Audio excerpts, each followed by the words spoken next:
ഉൽപ്പത്തിയിൽ നമ്മൾ കാണുന്നത്, പഴയ നിയമത്തിൽ നമ്മൾ കാണുന്നത് ഇരുളിനെയും വെളിച്ചത്തെയും വേർതിരിക്കുന്ന ദൈവം. പുതിയ നിയമത്തിൽ നമ്മൾ കാണുന്നത് കള്ളത്തെയും സത്യത്തെയും വേർതിരിക്കുന്ന ദൈവം. എന്താണ് ഇരുള്?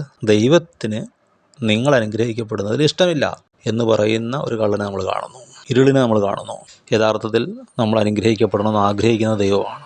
പുതിയ നിയമത്തിൽ അവൻ കള്ളവുമായിട്ട് വരികയാണ്. നിങ്ങൾക്ക് ഞാൻ ജീവൻ തരാം, നിങ്ങൾക്കെല്ലാം തരാമെന്ന് പറയുന്ന ഒരു കള്ളം. പക്ഷെ കൊല്ലാനാണ്. മറുവശത്ത് സത്യം പറയുന്ന ഒരുത്തൻ.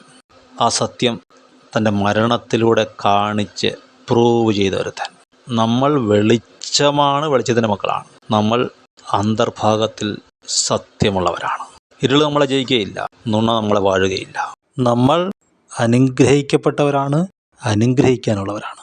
സഭ സത്യത്തിൻ്റെ തൂണാണ്, അതിൻ്റെ അടിസ്ഥാനമാണ്. മലമേൽ പണിത പട്ടണമാണ്, തണ്ടിന്മേൽ വെച്ച വിളക്കാണ്.